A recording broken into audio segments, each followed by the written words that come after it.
when you were growing up, you had many options. You took 8 subjects in school. When you enrolled, well, actually, your earlier career ambitions included being either a doctor or a professor or a Hindustani classical vocalist singer. When you enrolled at the School of Visual Arts, it was in art history and graphic design. But ultimately, you became a chef. And I know you often say that you didn't choose food, that food chose you. But I'm sure at some point you made the decision to stick with it. So I want to talk about the weight of making that decision as well. How was the culinary arts viewed at that point? Was it a well-respected profession for young Indian men in New York City? And with that in mind, was it an easy decision for you to make to say, this is what I want to do for the rest of my life? It wasn't an easy decision. It was a shocking decision. But food consumed me. Nothing I chose. Art wasn't easy. Food wasn't easy. Especially because Manhattan, like all other cities, we all fall in rhythms, we fall in ruts, we create people, we create stories, we create scenarios, we create hyperbola, we have to then support it, we have to celebrate it, we have to give it oxygen, we have to perpetuate it. So when I arrived in America, the books that I found on Indian cooking were sharing foods that I'd never grown up with, I'd never seen. I grew up in a vegetarian home that didn't eat butter chicken and dal makhani, that ate foods that were rarefied, exciting, light, seasonal, regional, nuanced, incredibly delicious, very light and flavorful at once. And those foods are not seen in Indian restaurants even in 2024. So the books by these women that New York celebrated, that New York still celebrates, unfortunately or fortunately, it's up to the viewer. But those books and those recipes were ghastly. And I couldn't understand, how do I live with this crap? And the substitutions were wrong. The recipes in their entirety were wrong. But the people writing them were limited by their own imagination, by their circumstance, by a society that didn't care a damn about authenticity or honesty or articulation or providing groceries that could give Indians the ingredients that would make their food more complete. So I don't know why people wrote those recipes. Again, I'm giving them the benefit of the doubt, but I wasn't willing to accept that mediocrity. So I set about to cooking Indian food of all kinds, simple ghar ka khana to celebratory fare, cook it correctly with the right ingredients, with not parsley, but cilantro, coriander leaves instead. And I created food that word spread that this Indian kid, 20-year-old, is cooking food that nobody matches in America, let alone Indian, non-Indian as well. From souffles to bharwa karele, zimikan ke kofte, stuffed bitter gourds, and yam dumplings, all kinds of things. And donuts, I love that Stephen, he was the pastry chef at French Laundry and then a pastry instructor at the Culinary Institute of America, made my donuts as his favorite donuts, a recipe from my mother and grandmother. My banana pudding is Oprah's chef's favorite banana pudding, Art Smith's favorite banana pudding. So I was making pot de creme and these things that trifle that people had, oh, you go to London and eat it, and Suvir is making it right here. So Hollywood stars, Indian with big dreams, Indian students, my fellow Caucasian, African-American, Greek-American, and all kinds of other American students of my age and some older, some much younger, neighbors who are older, all came to our home with my lovers that I had, 4 of them in a span of 30 years.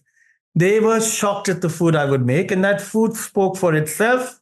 It helped make me the best caterer in Zagat's guidebook. Eric Asimov wrote about me. William Grimes wrote about me. Ruth Reichel wrote about me.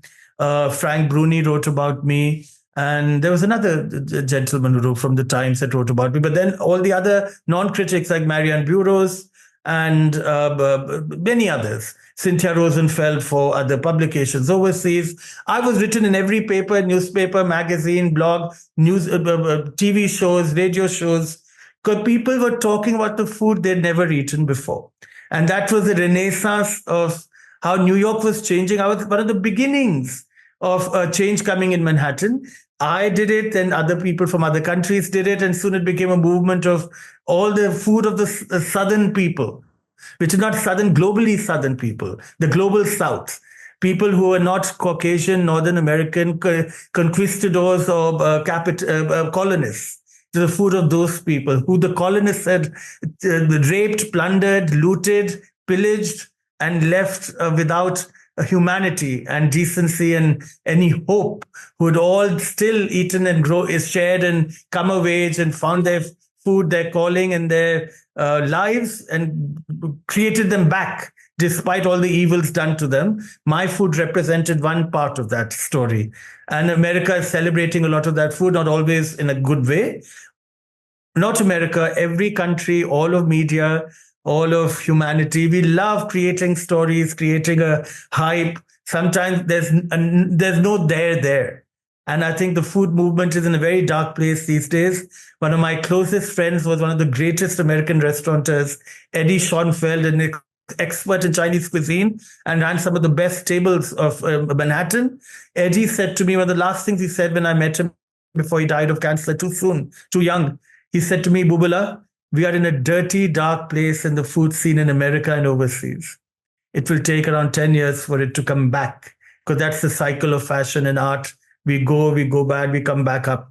And he said, we're in a dark place where fried chicken, fried this, fried that, spicy this, spicy that, senseless cuisine is being peddled, perpetuated, celebrated, accepted, starred, and put on TV, on blog and newspaper and everywhere else. He said, stay away, take a sabbatical from this crap and come back with your food, which has heart, soul, and nuance all at once. I said, Eddie, how does one do that? He said, find a way. He said, just take a back seat. There's too much rubbish happening. And in India, I'd use the word behuda, that it's not just dirty, it's deeply disgusting. Some of the foods we are perpetuating, because it's Instagram algorithm friendly, it's social media friendly, it's cool, it's gets you likes and it gets you notoriety and fame easily. That's not what food is about.